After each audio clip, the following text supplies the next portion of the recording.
El sonido de la puerta astillándose resonó por toda la mansión como un disparo en la madrugada. Desde mi cama, observé a Miguel irrumpir en mi habitación con los ojos inyectados en sangre y los puños cerrados, sosteniendo los documentos que acababa de encontrar en el despacho de su padre. «Vieja egoísta, sal de mi casa», gritó con una voz que ya no reconocía, la misma voz que una vez me había llamado mamá, con ternura. Yo permanecí inmóvil entre las sábanas de seda, sintiendo cómo cada una de sus palabras se clavaba en mi corazón como cristales rotos, pero también sintiendo algo más, una extraña satisfacción que había estado germinando en mi pecho durante meses. A mis 65 años, después de 3 décadas de humillaciones silenciosas y traiciones encubiertas, finalmente había llegado el momento que había estado esperando. «Lee la escritura, hijo», le dije con una calma que me sorprendió a mí misma. «La casa también es solo mía». Las palabras salieron de mis labios como miel envenenada, dulces pero mortales. Vi cómo su rostro se transformaba de la ira al desconcierto, y luego a algo que parecía terror puro. Los papeles temblaron en sus manos, mientras sus ojos recorrían línea tras línea de la documentación legal que confirmaba lo que acababa de decirle. Esta mansión de 5.000 metros cuadrados, con sus jardines manicurados, su piscina infinita y sus salones adornados con antigüedades europeas, no era suya. Nunca lo había sido. Ricardo, mi difunto esposo, había creído hasta el final que podía controlar mi destino desde la tumba, pero había subestimado gravemente a la mujer con la que había compartido 30 años de matrimonio. La mujer que había criado a su hijo, que había mantenido en secreto sus infidelidades, que había sonreído en las cenas de sociedad mientras él flirteaba descaradamente con otras mujeres delante de mis narices. Antes de continuar, quería saber si ya te suscribiste al canal y también te gustó el video.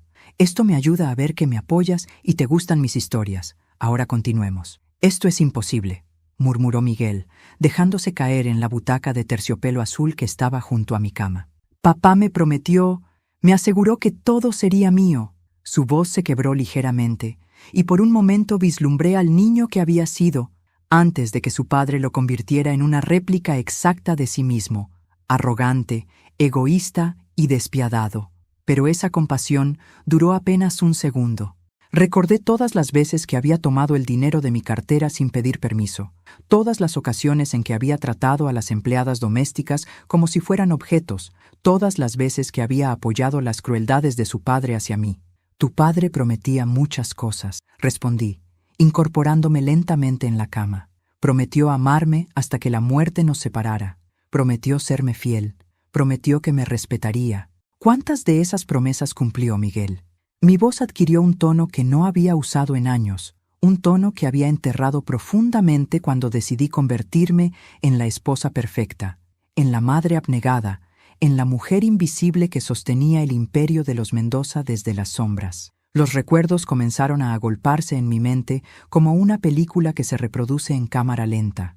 Recordé la noche en que descubrí que Ricardo tenía una amante, y luego otra, y otra más. Recordé cómo había financiado sus inversiones con mi propia herencia familiar, el dinero que mi abuelo había ganado con décadas de trabajo honesto.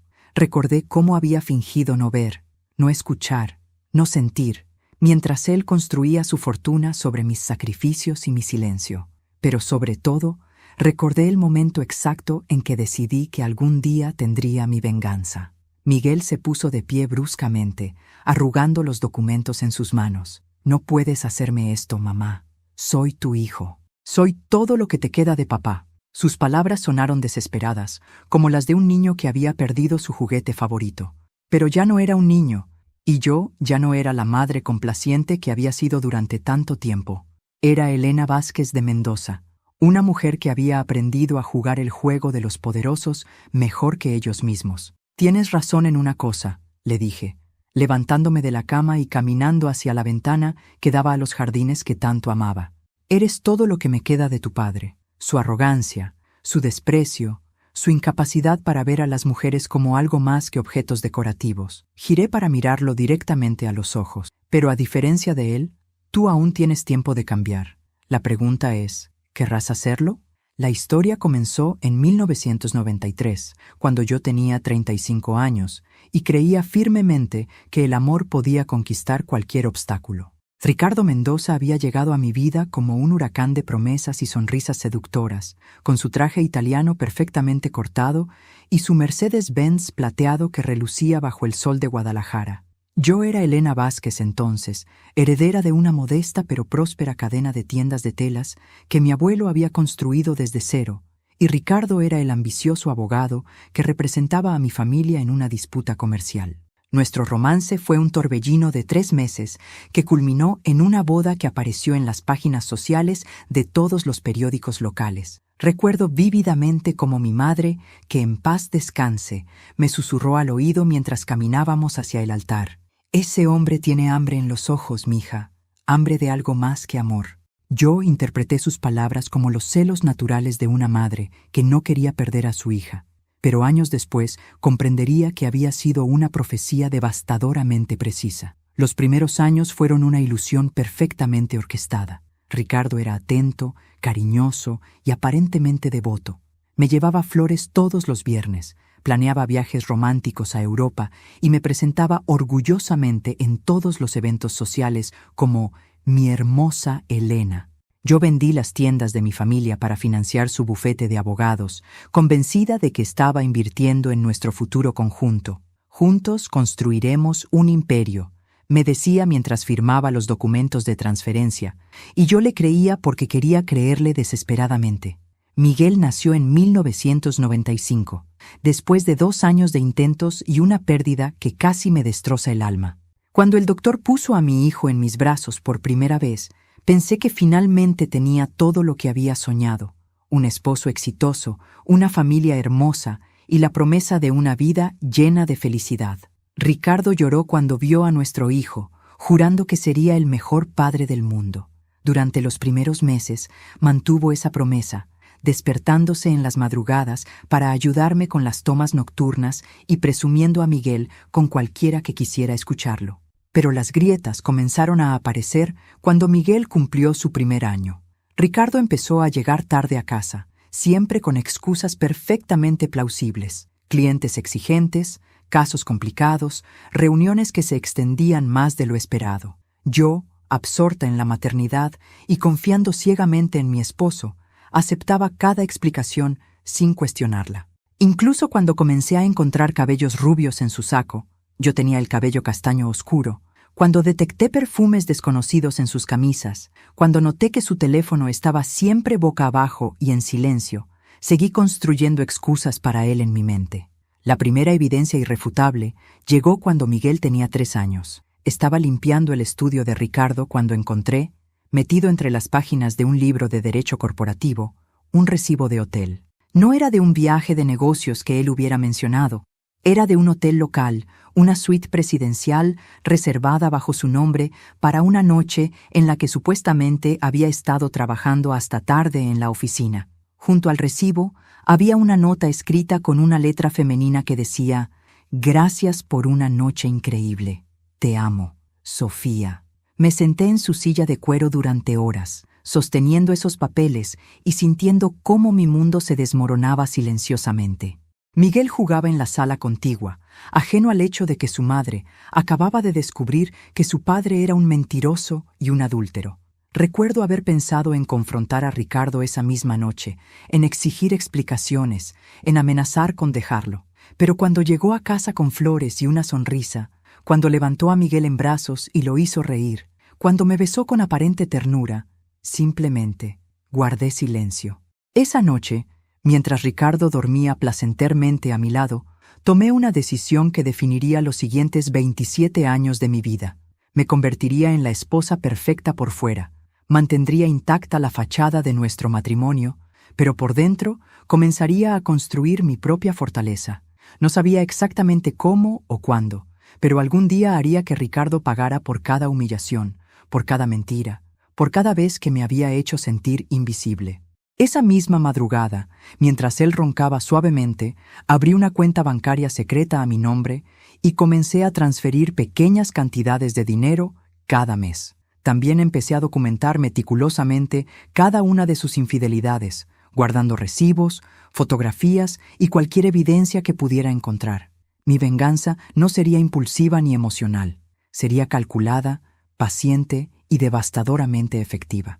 Miguel creció en medio de esta farsa perfectamente ejecutada, viendo a un padre que era exitoso y respetado públicamente, pero también aprendiendo inconscientemente que las mujeres existían para ser usadas y descartadas. Yo trataba de contrarrestar esas lecciones tóxicas, pero mi influencia se debilitaba cada año que pasaba, especialmente cuando Ricardo comenzó a llevarse a Miguel a viajes de hombres, donde, ahora lo sé, le enseñaba que la fidelidad era para los débiles y que las mujeres eran trofeos intercambiables. El universo tiene una forma cruel de revelarte la verdad cuando menos preparado estás para recibirla. Fue en el 20º aniversario de nuestra boda cuando conocí oficialmente a Sofía Hernández, aunque su nombre ya había estado grabado en mi memoria durante años, como el de la primera mujer por la que Ricardo me había traicionado.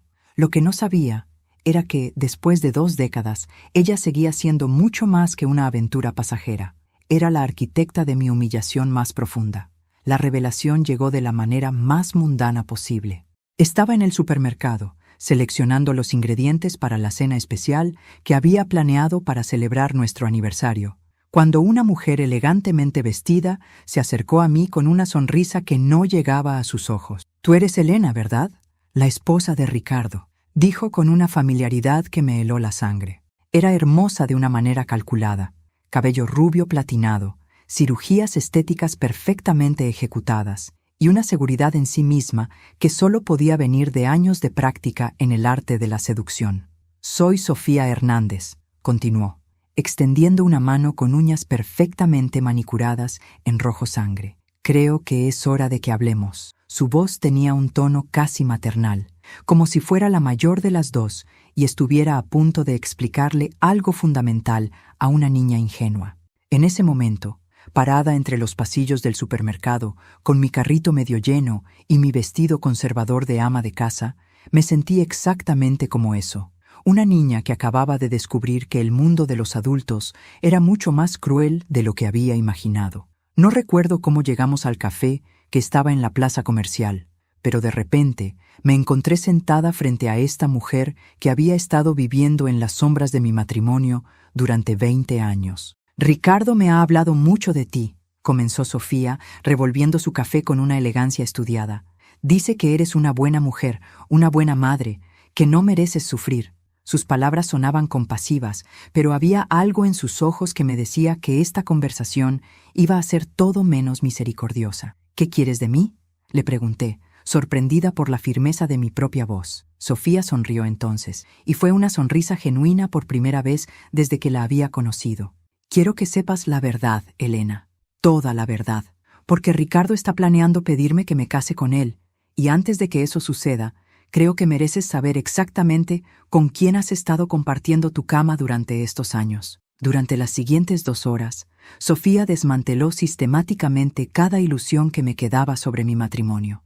Me contó sobre sus viajes juntos a Europa, las mismas ciudades románticas que Ricardo había visitado conmigo años antes. Me mostró fotografías en su teléfono, Ricardo en la playa con ella, Ricardo brindando en restaurantes elegantes, Ricardo durmiendo placenteramente en camas que no eran la nuestra.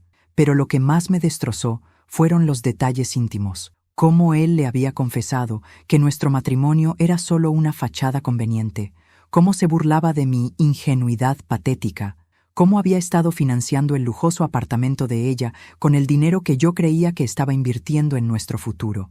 «Hay algo más», dijo Sofía cuando yo ya creía que no podía doler más. «Ricardo ha estado diciéndome que vas a heredar una fortuna considerable cuando tu madre muere. Está esperando ese momento para divorciarse de ti y quedarse con la mitad de todo». Mi madre tenía 78 años entonces y estaba comenzando a mostrar signos de deterioro cognitivo. La idea de que Ricardo estuviera literalmente esperando su muerte para despojarnos a las dos era tan monstruosa que sentí náuseas físicas. «¿Por qué me estás diciendo todo esto?», logré preguntar entre lágrimas que ya no podía contener. Sofía se inclinó hacia adelante, y por primera vez vi algo parecido a la genuina emoción humana en su rostro. «Porque él me está mintiendo a mí también, Elena. Ayer encontré mensajes en su teléfono con otra mujer, una tal Mónica.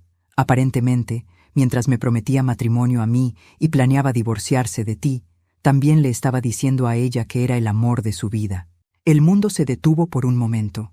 Allí estábamos, dos mujeres que habíamos amado al mismo hombre patológicamente mentiroso, descubriendo que ninguna de las dos había sido especial para él. Sofía había sacrificado 20 años de su vida esperando un futuro que nunca llegaría, y yo había sacrificado mi juventud, mi herencia familiar y mi autoestima por un hombre que nos veía como piezas intercambiables en su tablero de ajedrez personal.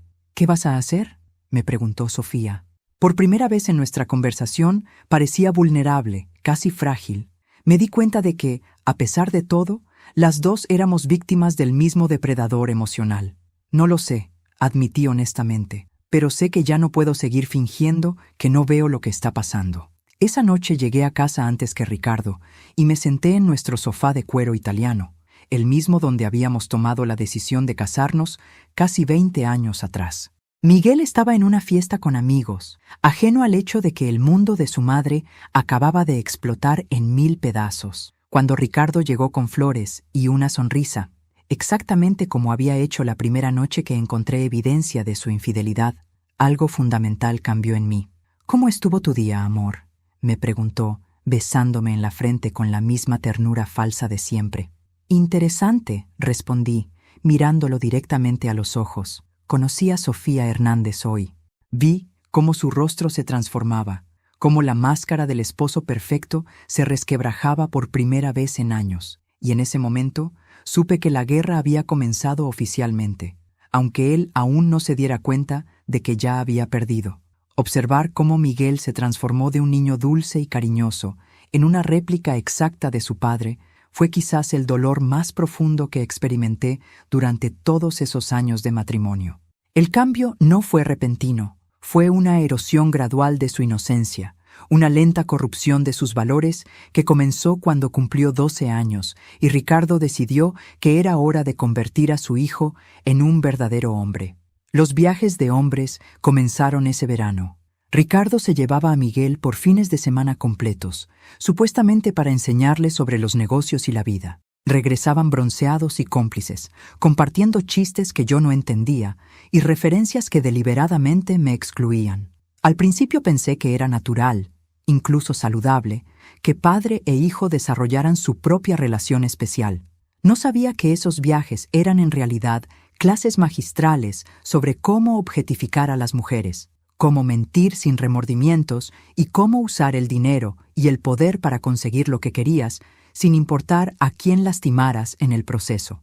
La primera señal de alarma vino cuando Miguel tenía 14 años. Encontré a nuestra empleada doméstica, Carmen, llorando en la cocina después de que él le hubiera gritado por no planchar su camisa exactamente como quería.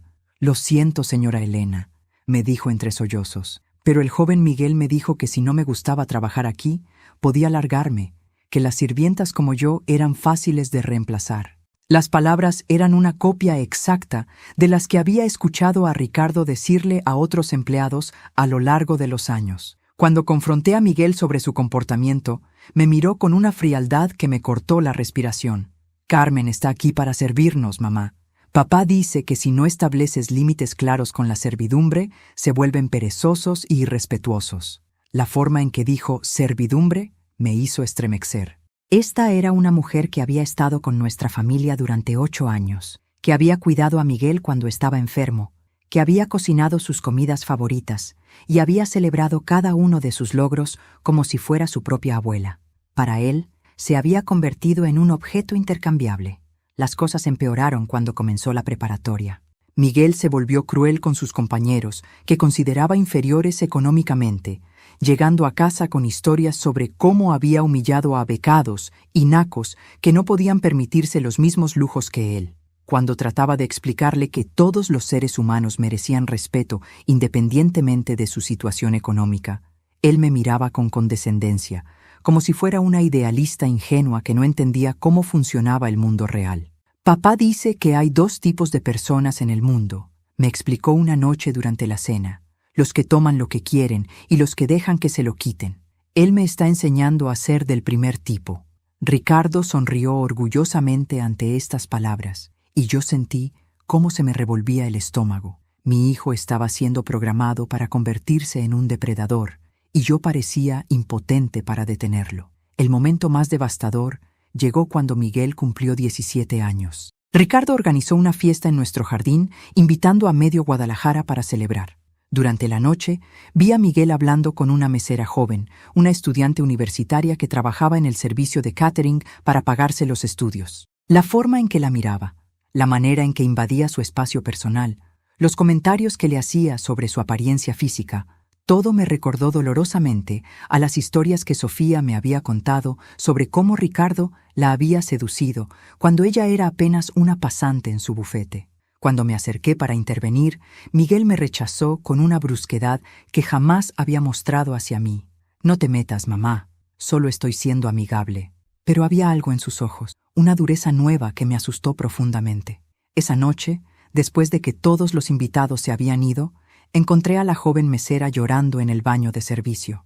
Me contó, entre sollozos, que Miguel la había acorralado y le había dicho que podía conseguirle un trabajo mejor si era amable con él, y que cuando ella se negó, él le había susurrado que era una estúpida por rechazar a alguien como él. Esa madrugada, mientras Ricardo roncaba satisfecho después de lo que él consideraba una fiesta perfecta, me senté junto a la ventana de nuestra habitación y lloré por el hijo que había perdido sin darme cuenta.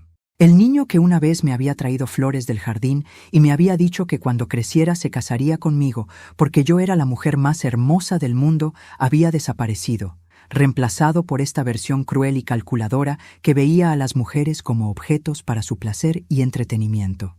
Los últimos años de preparatoria fueron una pesadilla de llamadas de la escuela, reportes de comportamiento inapropiado y quejas de madres de familia sobre las actitudes de Miguel hacia sus hijas. Ricardo simplemente reía y decía que los muchachos serán muchachos, como si la crueldad fuera una fase natural del desarrollo masculino.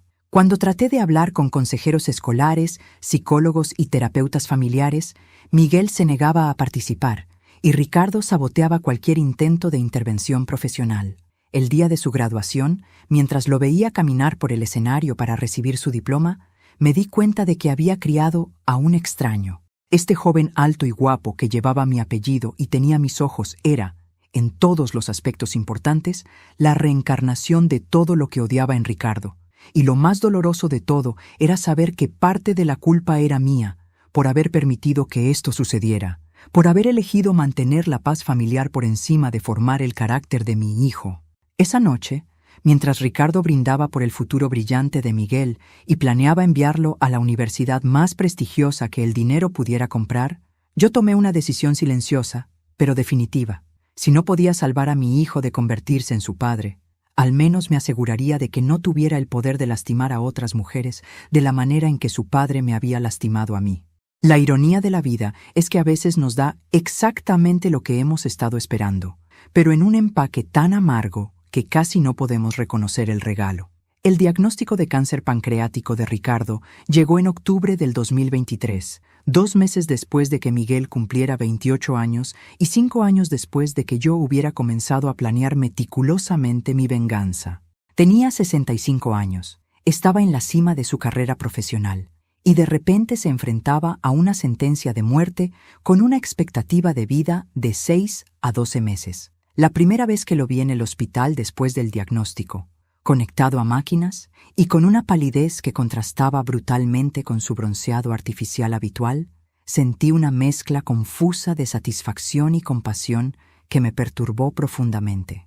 Durante 30 años había fantaseado con el momento en que Ricardo finalmente pagaría por todo el dolor que había causado, pero nunca había imaginado que la justicia llegaría en forma de células cancerosas que devoraban su cuerpo desde adentro. «Elena», susurró cuando me acerqué a su cama, extendiéndome una mano que temblaba ligeramente. «Gracias por venir».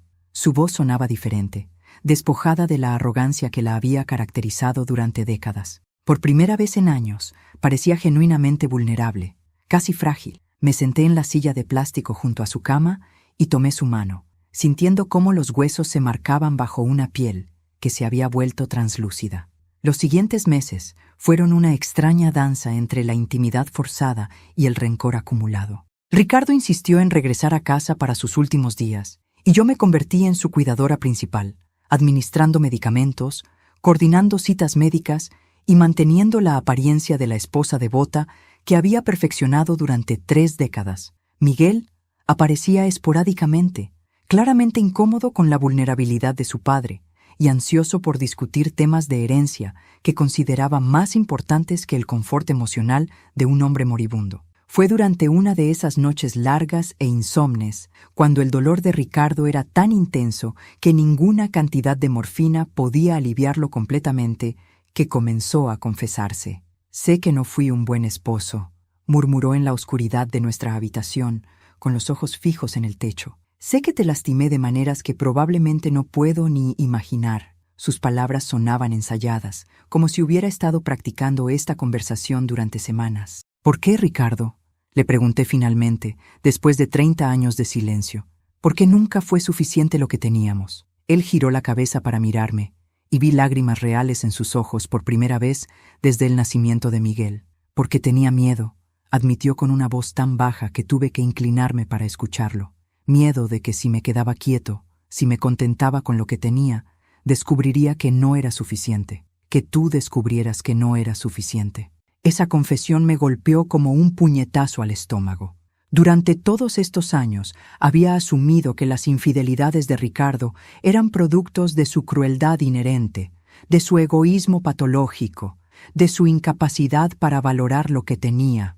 Nunca había considerado que pudieran ser producto del miedo, de una inseguridad tan profunda que lo había llevado a sabotear sistemáticamente la única relación real que había tenido en su vida. «Quiero hacer las cosas bien», continuó, luchando por mantener los ojos abiertos mientras los medicamentos comenzaban a hacer efecto. «Quiero que tú y Miguel estén protegidos después de que me vaya. He estado trabajando con mis abogados para asegurarme de que tengan todo lo que necesitan».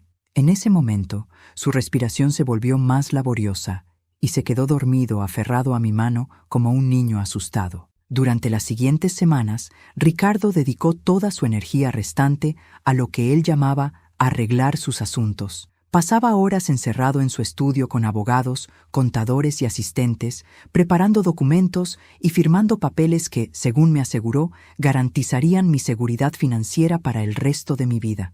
Miguel estaba eufórico, convencido de que pronto heredaría el imperio que su padre había construido y que podría continuar el legado familiar de poder y riqueza.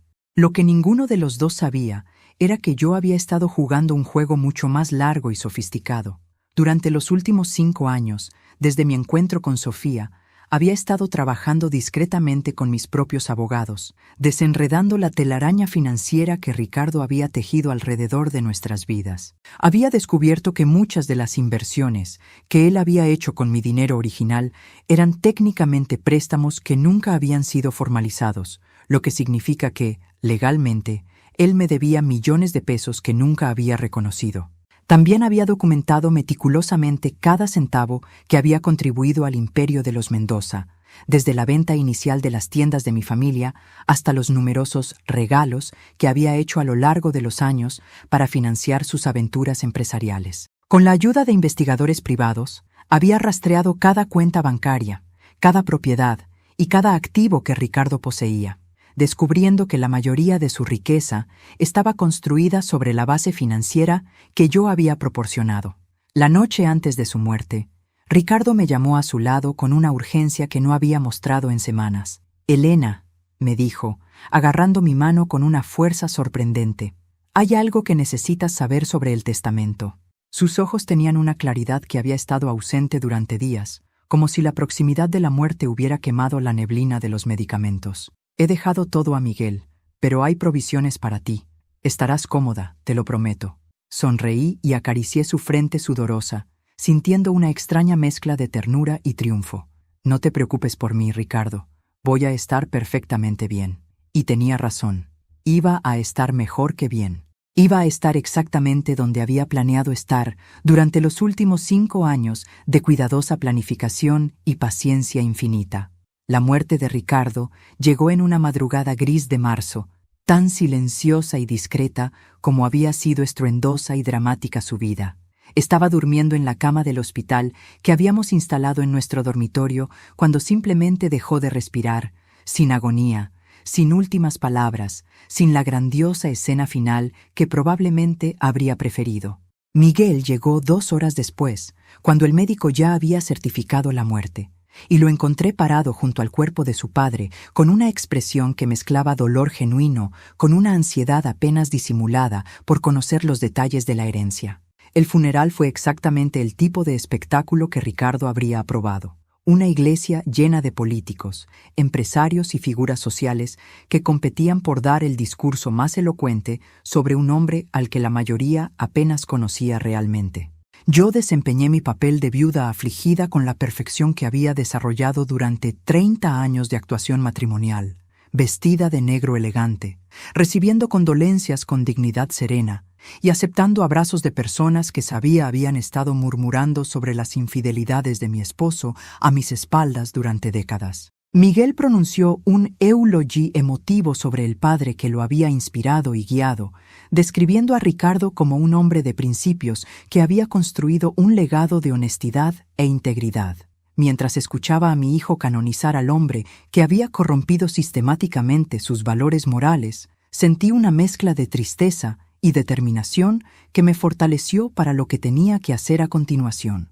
La lectura del testamento se programó para una semana después del funeral, en el imponente despacho de Ricardo, rodeados por los libros de derecho que había acumulado como trofeos y las fotografías enmarcadas de sus triunfos profesionales. Miguel llegó vestido con su mejor traje, claramente esperando que esta fuera su coronación como el nuevo patriarca de la familia Mendoza. Su abogado, licenciado Martínez, un hombre mayor que había sido socio de Ricardo durante 15 años, presidió la ceremonia con la solemnidad apropiada.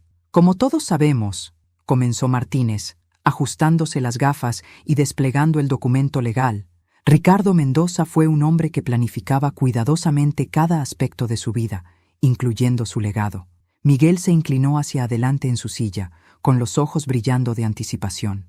Yo permanecí inmóvil, mis manos cruzadas elegantemente en mi regazo, esperando el momento que había estado anticipando durante años. El testamento es bastante directo, continuó el abogado. La mansión familiar, las propiedades de inversión, las cuentas bancarias principales y el control de Mendoza y Asociados pasan en su totalidad a Miguel Mendoza Vázquez. Vi cómo mi hijo exhaló un suspiro de alivio y satisfacción, como si hubiera estado conteniendo la respiración durante toda su vida adulta. Elena Mendoza recibirá una pensión mensual de 50,000 pesos y puede permanecer en la mansión familiar mientras no se vuelva a casar. Las palabras cayeron sobre mí como piedras, cada una diseñada para humillarme una última vez. 50,000 pesos mensuales era dinero decente, pero una fracción insignificante de la fortuna que Ricardo había construido con mi herencia familiar. La cláusula sobre volver a casarme era especialmente cruel, una forma de controlarme desde la tumba y asegurarme de que permaneciera para siempre como la viuda de Ricardo Mendoza, en lugar de volver a ser Elena Vázquez. Miguel se puso de pie inmediatamente, con una sonrisa que no había visto en su rostro desde que era niño. Gracias, licenciado Martínez. ¿Cuándo puedo comenzar a revisar los estados financieros de las empresas? Su entusiasmo era palpable, ya visualizándose en el escritorio de su padre, tomando las decisiones que lo convertirían en uno de los hombres más poderosos de Jalisco. Bueno, dijo Martínez carraspeando incómodamente, hay algunos aspectos legales que necesitamos aclarar primero. Parece que hay complicaciones. La palabra complicaciones flotó en el aire como una bomba de tiempo. Miguel frunció el ceño, claramente confundido. ¿Qué tipo de complicaciones? Fue entonces cuando decidí que había llegado mi momento. Me puse de pie lentamente, con la gracia que había perfeccionado durante décadas de eventos sociales, y caminé hacia el archivo metálico que estaba en la esquina del despacho. Las complicaciones a las que se refiere el licenciado Martínez, dije con una voz que sonaba más firme de lo que me había escuchado en años, tienen que ver con estos documentos. Saqué la carpeta que había estado preparando durante 5 años, gruesa con documentos legales, evidencias fotográficas y registros financieros que contaban la verdadera historia del Imperio Mendoza.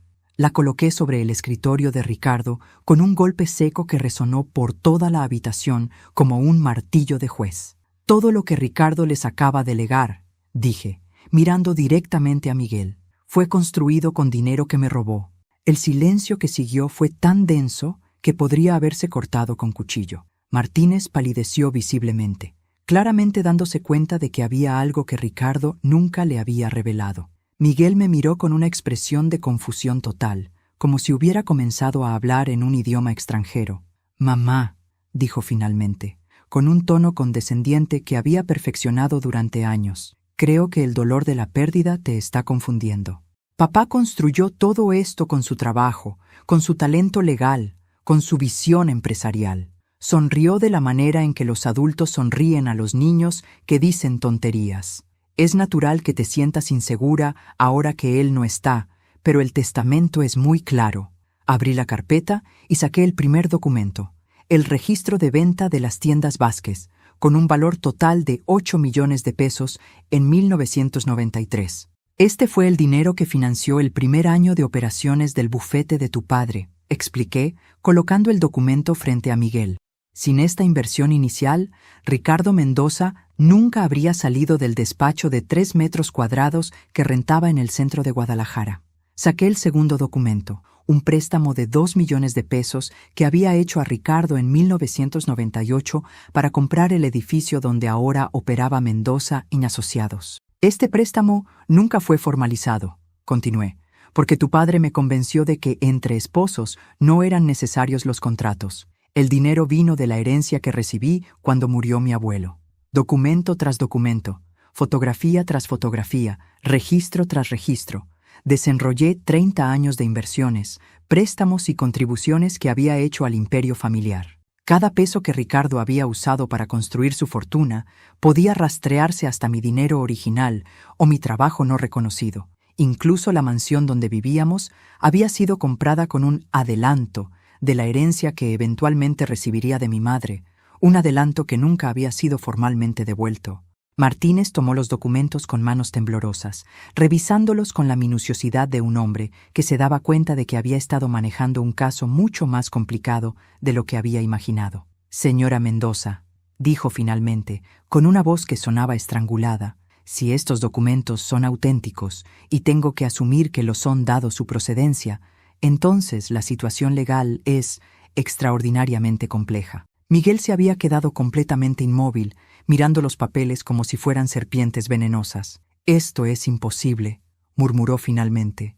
«Papá me habría dicho si hubiera debido tanto dinero». Su voz se quebró ligeramente en la última palabra, y por un momento volví a ver al niño confundido que había sido antes de que Ricardo lo corrompiera. «Tu padre era muchas cosas», le dije suavemente, sintiendo por primera vez en años algo parecido a la compasión maternal hacia mi hijo. Pero honesto nunca fue una de ellas. La revelación de los documentos fue solo el primer movimiento en una partida de ajedrez que había estado jugando en silencio durante 5 años. Miguel y el licenciado Martínez se fueron esa tarde de la lectura del testamento en un estado de shock visible, cargando copias de documentos que destrozaban la narrativa de la fortuna familiar que había definido la identidad de mi hijo durante toda su vida adulta. Yo me quedé sola en el despacho de Ricardo, rodeada por sus libros de derecho y sus trofeos profesionales, sintiendo finalmente el dulce sabor de la justicia que había estado sazonando en mi boca durante décadas. Pero los documentos eran solo el aperitivo. Durante los siguientes días, mientras Miguel se encerraba en su apartamento, probablemente tratando de procesar la magnitud de lo que había descubierto, yo continué implementando la segunda fase de mi plan. Demostrar que no solo había financiado el imperio de Ricardo, sino que legalmente nunca había renunciado a mi derecho sobre esos activos. La clave estaba en una peculiaridad del derecho mexicano que mis abogados habían identificado años atrás. En México, cuando los bienes de un cónyuge se usan para adquirir propiedades durante el matrimonio, esos bienes mantienen cierta protección legal, incluso si no están explícitamente documentados como préstamos. Más importante aún, había una ley relativamente nueva que protegía a las mujeres contra el despojo económico en casos de matrimonios, donde un cónyuge había contribuido significativamente a la construcción del patrimonio familiar, pero no había sido reconocido legalmente. Mi equipo legal había estado trabajando discretamente durante años, no solo recopilando evidencias, sino preparando una estrategia legal que me permitiera reclamar lo que legítimamente me pertenecía. Habían entrevistado a empleados antiguos del bufete que recordaban mis contribuciones iniciales. Habían rastreado transferencias bancarias que probaban el origen de cada peso importante en el patrimonio Mendoza, y habían documentado mi participación no reconocida en decisiones empresariales cruciales a lo largo de las décadas. El momento de la verdad llegó una semana después de la lectura del testamento, cuando Miguel finalmente se atrevió a regresar a la mansión familiar. Lo encontré en la cocina a las 6 de la mañana, sentado en la isla de granito con una taza de café y una expresión de agotamiento que me partió el corazón. A pesar de todo lo que había hecho, a pesar de cómo se había convertido en una versión cruel de su padre, seguía siendo mi hijo, y verlo así de destrozado activó todos mis instintos maternales. ¿Dormiste algo?, le pregunté, sirviéndome mi propia taza de café y sentándome frente a él. Miguel levantó la vista y vi que tenía los ojos rojos e hinchados. Había estado llorando, algo que no había hecho delante de mí desde que tenía 12 años. No mucho, admitió con una voz ronca. He estado revisando todos los papeles que me mostraste, tratando de entender cómo es posible que papá me haya mentido durante toda mi vida. En ese momento sentí una punzada de compasión tan fuerte que casi me hizo reconsiderar todo mi plan. Pero luego recordé la mesera joven que había llorado en nuestro baño después de que Miguel la acosara. Recordé todas las veces que había tratado cruelmente a nuestros empleados. Recordé cómo había defendido las infidelidades de su padre como si fueran virtudes masculinas admirables. Mi hijo necesitaba esta lección, por dolorosa que fuera. Miguel, le dije suavemente, hay algo más que necesitas saber. Su rostro se tensó visiblemente, como si estuviera preparándose para otro golpe. Saqué el sobre que había estado guardando para este momento, el documento más importante de todos, y lo coloqué sobre la isla entre nosotros. Tu padre intentó dejarme sin nada, porque pensó que había sido lo suficientemente astuto para esconder el origen real de su fortuna, pero no contaba con que yo hubiera estado preparándome para este momento durante años. Miguel abrió el sobre con manos temblorosas y leyó el documento oficial que estaba adentro. Era una orden judicial emitida 3 días después de la muerte de Ricardo, que congelaba todos los activos del patrimonio Mendoza hasta que se resolviera mi reclamo legal sobre ellos. Todos, las cuentas bancarias, las propiedades, las inversiones, incluso el control del bufete de abogados. Miguel me miró con una expresión de incredulidad total. ¿Cómo es esto posible?, susurró. El testamento de papá es legal, fue revisado por abogados, notarizado, registrado apropiadamente. Su voz tenía un tono de desesperación que nunca había escuchado antes. Los testamentos pueden ser contestados cuando hay evidencia de que los bienes testados no pertenecían realmente al testador, expliqué, manteniendo mi voz calmada y educativa. Y resulta que tu padre estaba distribuyendo mi dinero, no el suyo. Durante las siguientes 2 horas le expliqué a Miguel exactamente lo que había estado haciendo durante los últimos 5 años. Le conté sobre las investigaciones forenses de las finanzas familiares, sobre las entrevistas con empleados antiguos, sobre los análisis legales que habían demostrado que prácticamente cada activo importante en el Imperio Mendoza podía rastrearse hasta contribuciones financieras que yo había hecho. Le expliqué que bajo la ley mexicana tenía derecho no solo a recuperar mis inversiones originales, sino también a reclamar una participación proporcional en el crecimiento que esas inversiones habían generado. ¿Qué significa esto para mí?, preguntó finalmente, con una voz tan pequeña que sonaba como la de un niño perdido. Por primera vez en años, lo vi no como el joven arrogante y cruel en que se había convertido, sino como mi hijo que estaba descubriendo que toda su identidad había sido construida sobre una mentira. Significa, le dije, eligiendo mis palabras cuidadosamente, que tienes una opción que tu padre nunca te habría dado. Me incliné hacia adelante, tomando sus manos en las mías. Puedes pelear contra mí en los tribunales, gastar años y fortunas en abogados, y probablemente perder todo de cualquier manera, o puedes escucharme, realmente escucharme, sobre quién quieres ser desde ahora en adelante. Vi algo cambiar en sus ojos entonces, una mezcla de miedo y curiosidad que no había visto desde que era adolescente. ¿Qué quieres decir?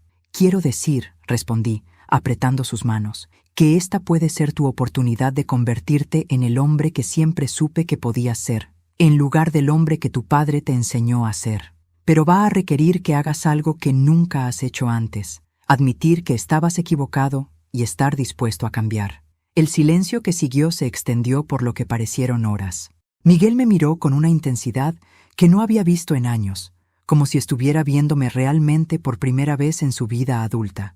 Y en ese momento sentí que finalmente tenía la oportunidad de recuperar a mi hijo, no solo de vengarme de su padre. La transformación de Miguel no fue inmediata ni dramática, sino más bien como ver a alguien despertar lentamente de un sueño que había durado 20 años.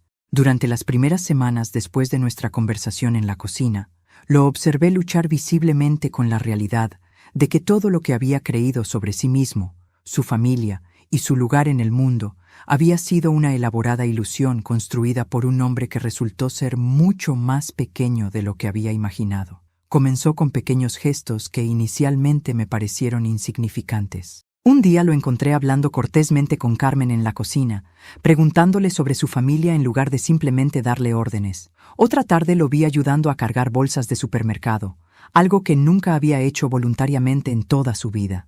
Cuando le pregunté sobre estos cambios, simplemente se encogió de hombros y murmuró algo sobre intentar ser diferente.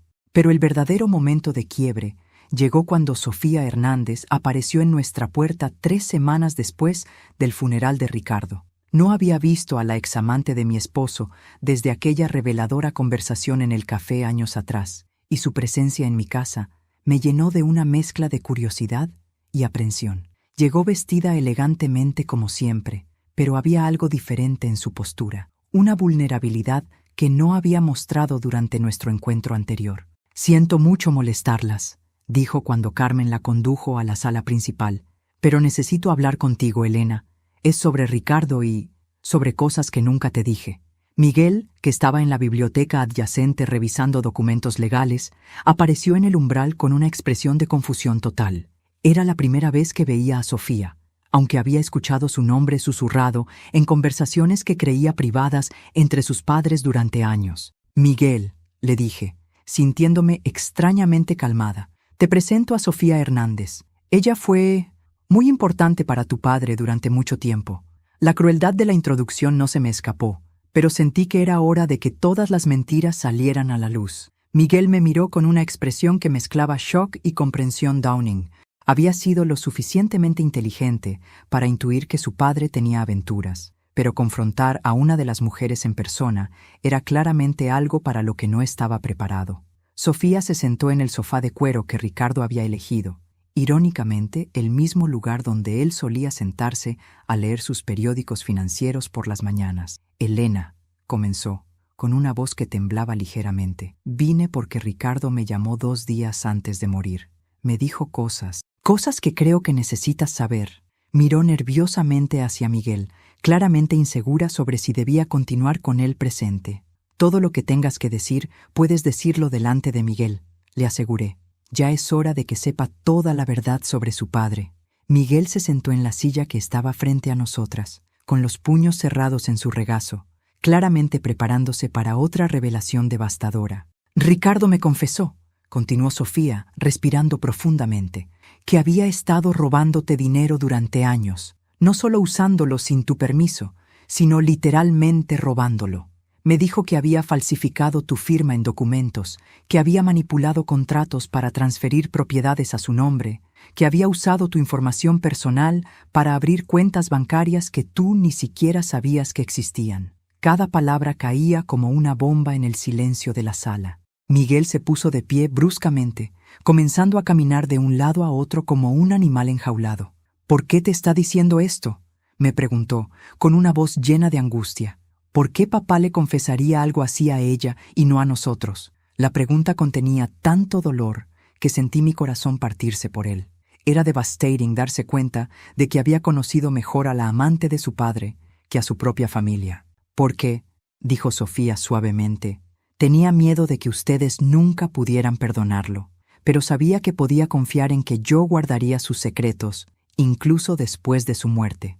Hizo una pausa, mirándome directamente a los ojos. Pero no puedo hacerlo, Elena. No puedo vivir sabiendo que él te dejó sin nada cuando tú eres quien realmente construyó todo lo que él pretendía poseer. Durante las siguientes 2 horas, Sofía nos reveló detalles sobre las finanzas de Ricardo que incluso mis investigadores privados no habían descubierto. Nos habló de cuentas en el extranjero, de inversiones hechas bajo nombres ficticios, de propiedades compradas con mi dinero, pero registradas en paraísos fiscales donde yo no tenía acceso legal. Era una red de decepción y robo tan extensa que incluso yo, que había estado preparándome para esto durante años, me sentía abrumada por la magnitud de la traición. Miguel escuchó todo en silencio, su rostro transformándose gradualmente de la confusión al horror y finalmente a algo que parecía una furia fría y controlada. Cuando Sofía terminó su relato, él se quedó inmóvil durante largos minutos, procesando información que redefinía completamente no solo su comprensión de su padre, sino de sí mismo. Todo lo que soy, dijo finalmente, con una voz que sonaba hueca, todo lo que pensé que era, está construido sobre dinero robado. Se volvió hacia mí con lágrimas en los ojos. Mamá, ¿cómo pudiste soportar esto durante tantos años? ¿Cómo pudiste quedarte con él sabiendo lo que estaba haciendo? La pregunta me golpeó como un puñetazo al estómago, porque tocaba la pregunta que me había estado atormentando durante décadas. ¿Había sido cómplice de mi propio abuso por elegir quedarme? Me quedé, le dije honestamente, porque pensé que era lo correcto para ti. Pensé que necesitabas estabilidad, una familia intacta, incluso si esa familia era una mentira. Hice una pausa, sintiendo el peso de todos esos años de decisiones dolorosas. Ahora me doy cuenta de que tal vez te habría servido mejor mostrarte que era posible defenderse a uno mismo. Sofía se puso de pie para irse, pero antes de hacerlo, se acercó a Miguel con una expresión de algo parecido a la compasión maternal. Tu padre no era un monstruo, le dijo suavemente. Era un hombre débil que tomó decisiones terribles porque tenía miedo de no ser suficiente. Pero tú no tienes que ser como él. Tienes la oportunidad de elegir quién quieres ser, independientemente de lo que él te enseñó. Después de que Sofía se fue, Miguel y yo nos quedamos sentados en la sala en un silencio que se sentía diferente a todos los silencios que habíamos compartido antes. Era un silencio honesto, sin las capas de secretos y mentiras que habían definido nuestra relación durante años. Y por primera vez desde que era un niño pequeño, Miguel se acercó y me abrazó, no como el joven arrogante que había sido, sino como un hijo que finalmente entendía cuánto había sufrido su madre. Los siguientes meses fueron una montaña rusa emocional que puso a prueba tanto mi determinación como mi relación recién reparada con Miguel. La batalla legal por el patrimonio de Ricardo se convirtió en una saga compleja que involucró no solo a nuestros abogados, sino también a investigadores forenses, expertos en derecho internacional y hasta agentes del SAT que comenzaron a investigar las cuentas offshore que Sofía había revelado. Miguel tomó una decisión que me sorprendió completamente. Renunció voluntariamente a cualquier reclamo sobre los activos que habían sido construidos con mi dinero. No quiero nada que haya sido robado, me dijo una mañana mientras desayunábamos juntos, algo que no habíamos hecho en años. Prefiero comenzar desde cero y construir algo propio, algo honesto. Sus palabras sonaban como las de un extraño, pero un extraño que me gustaba mucho más que el hijo que había conocido durante la última década. Sin embargo, no todos estaban dispuestos a aceptar esta nueva realidad con la misma gracia. Los socios del bufete de Ricardo, que habían esperado continuar operando bajo el liderazgo de Miguel, se volvieron hostiles cuando se dieron cuenta de que sus empleos y su reputación profesional podrían estar en peligro.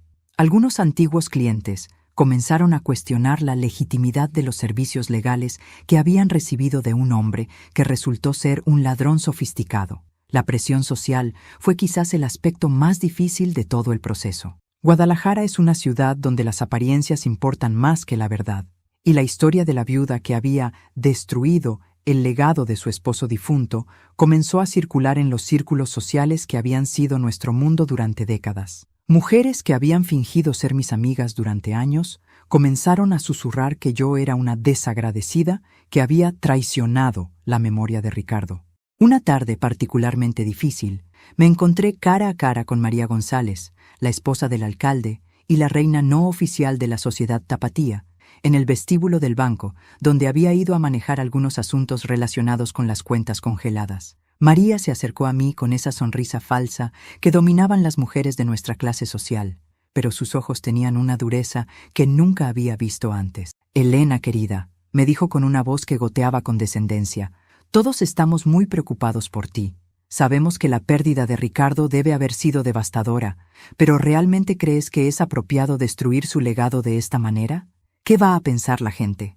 Su pregunta estaba cargada de la implicación de que mi búsqueda de justicia era una traición social imperdonable. Por primera vez en 30 años, decidí responder honestamente en lugar de mantener la fachada de cortesía que había perfeccionado. «María», le dije, mirándola directamente a los ojos, ¿sabes qué creo que va a pensar la gente? Van a pensar que tal vez las mujeres como nosotras hemos estado sonriendo y asintiendo durante demasiado tiempo mientras nuestros esposos nos robaban, nos engañaban y nos humillaban. Mi voz se elevó ligeramente, atrayendo la atención de otros clientes del banco. Van a pensar que tal vez es hora de que dejemos de proteger la reputación de hombres que nunca protegieron la nuestra. María palideció visiblemente, claramente sin esperarse una respuesta tan directa. «Elena», murmuró, «no creo que debas decir esas cosas en público».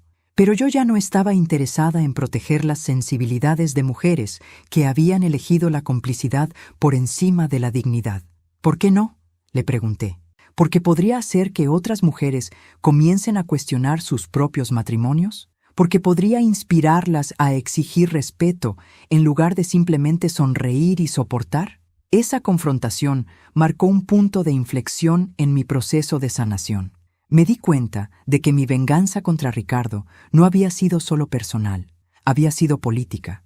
Había desafiado un sistema que permitía a los hombres poderosos abusar de sus esposas económica y emocionalmente mientras la sociedad aplaudía su éxito e ignoraba el costo humano de sus logros. Miguel también comenzó a enfrentar las consecuencias sociales de nuestras revelaciones. Antiguos amigos que habían admirado su estilo de vida privilegiado comenzaron a tratarlo con una mezcla de lástima y desconfianza. Su novia de 2 años, una joven de familia acomodada que claramente había estado más interesada en el patrimonio Mendoza que en Miguel mismo, rompió con él por teléfono una semana después de que la historia se hiciera pública. «¿Sabes qué?», me dijo Miguel después de colgar esa llamada, con una sonrisa amarga pero genuina. «Creo que fue lo mejor que me pudo pasar. Ahora sé quién realmente me ama por lo que soy y quién solo estaba ahí por lo que pensaban que yo tenía». Era una lección dolorosa pero necesaria para un joven que había crecido creyendo que el dinero y el poder eran las únicas cosas que importaban en las relaciones humanas. La resolución legal finalmente llegó 8 meses después de la muerte de Ricardo. El juez dictaminó que yo tenía derecho a recuperar no solo mis inversiones originales, sino también una participación proporcional en todo lo que esas inversiones habían generado durante 30 años. En términos prácticos, esto significaba que me quedaba con aproximadamente el 80% del patrimonio que Ricardo había intentado dejarle completamente a Miguel. Pero el momento más importante no fue cuando recibí los documentos legales que me devolvían mi dinero. Fue cuando Miguel me abrazó después de la sentencia y me susurró al oído: «Estoy orgulloso de ti, mamá. Estoy orgulloso de que hayas luchado por lo que era tuyo».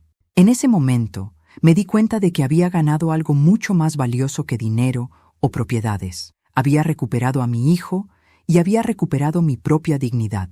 Esa noche, cenamos juntos en la cocina como habíamos hecho cuando él era niño, pero esta vez como 2 adultos que finalmente se conocían y se respetaban mutuamente. «¿Qué vas a hacer ahora?», me preguntó mientras compartíamos una botella de vino que había estado guardando para una ocasión especial. «Voy a vivir», le respondí simplemente.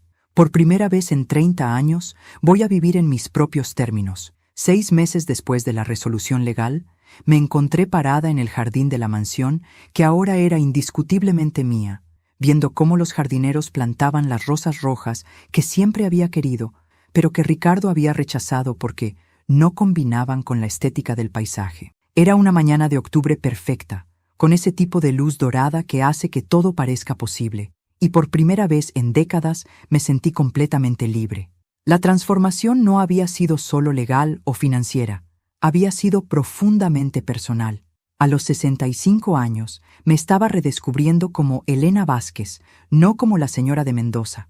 Había comenzado a vestirme de colores que me gustaban en lugar de los tonos neutros que Ricardo había preferido.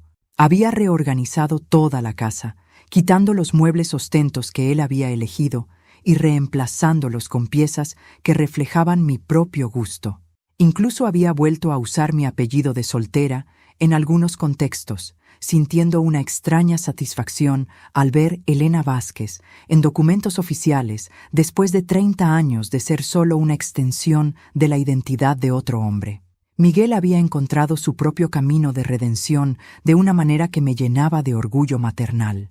Había comenzado a trabajar en una organización sin fines de lucro que ayudaba a mujeres víctimas de violencia doméstica a reconstruir sus vidas financieramente.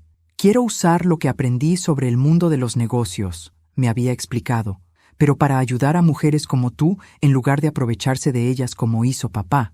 Ver a mi hijo encontrar propósito en reparar el tipo de daño que su padre había causado era una forma de sanación que nunca había imaginado posible. La mañana que marcó el verdadero final de esta historia llegó cuando recibí una llamada inesperada de Carmen, nuestra empleada doméstica de tantos años. Señora Elena, me dijo con una voz llena de emoción. Mi hija acaba de graduarse de la universidad. Quería agradecerle porque sin el aumento que me dio después de todo lo que pasó, nunca habríamos podido pagar sus estudios. Ese aumento había sido una de las primeras cosas que hice cuando recuperé el control de las finanzas familiares. Carmen había trabajado para nosotros durante 15 años, cuidando de nuestra familia con una dedicación que nunca había sido apropiadamente reconocida o compensada. Ricardo la había mantenido en un salario de subsistencia, convencido de que la gente como ella debía estar agradecida por cualquier trabajo que se le diera. Triplicar su salario y darle un fondo para la educación de sus hijos había sido una decisión fácil. Pero escuchar ahora el impacto que había tenido me llenó de una satisfacción que ninguna cantidad de dinero recuperado podría haber proporcionado. Esa tarde, Miguel vino a visitarme con una noticia que me sorprendió completamente. «Mamá», me dijo, sentándose conmigo en la terraza donde ahora tomaba mi café matutino, «he estado pensando en vender mi apartamento y mudarme de vuelta aquí contigo». Mi primera reacción fue de pánico. Después de tantos años de luchar por mi independencia, la idea de volver a compartir espacio doméstico con alguien más me aterrorizaba. «No como antes», se apresuró a aclarar, viendo mi expresión. «Quiero decir como roommates, como dos adultos que se respetan mutuamente. Tú mantienes tu espacio y tu privacidad, yo mantengo los míos, pero compartimos las comidas y las conversaciones cuando queramos compañía». Hizo una pausa, mirando hacia los jardines que habíamos estado rediseñando juntos. «Perdí tantos años siendo el tipo de hijo que papá quería que fuera. Me gustaría pasar el tiempo que me queda siendo el tipo de hijo que tú mereces tener». Su propuesta me conmovió más de lo que esperaba. Durante 30 años había soñado con tener una relación genuina y respetuosa con mi hijo, y ahora que finalmente era posible, la idea me llenaba de una alegría que había olvidado que podía sentir. «Con una condición», le dije, tomando su mano. «Nada de lástima, nada de culpa, nada de tratarme como si fuera una víctima que necesita ser rescatada. Soy una mujer fuerte que pasó por una situación difícil y salió victoriosa. Quiero que me veas así». Miguel sonrió, y vi en esa sonrisa al niño que había sido antes de que su padre lo corrompiera, pero también al hombre maduro y consciente en que se había convertido. «Trato hecho», dijo. «¿Empezamos esta noche con una cena para celebrar?» Mientras preparábamos la cena juntos esa noche, moviéndonos por la cocina con la comodidad de dos personas que finalmente se conocían y se gustaban mutuamente, reflexioné sobre el precio que había pagado por esta nueva vida. Había perdido 30 años de autenticidad. Había permitido que me robaran millones de pesos. Había criado a un hijo bajo la influencia tóxica de un padre manipulador. Pero también había ganado algo invaluable. Había aprendido que nunca es demasiado tarde para reclamar tu propia vida, que la paciencia puede ser una forma de poder y que a veces la mejor venganza es simplemente vivir bien. Esa noche, antes de irme a dormir, me paré frente al espejo del baño donde había pasado tantas noches llorando en silencio durante los peores años de mi matrimonio. La mujer que me miraba desde el reflejo ya no era la Elena de 35 años que había creído que el amor podía conquistar cualquier cosa, ni la de 45 que había elegido el silencio por encima de la dignidad, ni la de 55 que había comenzado a planear su venganza en secreto. Era Elena a los 65, una mujer que había sobrevivido, que había luchado, que había ganado y que finalmente estaba lista para el próximo capítulo de su vida.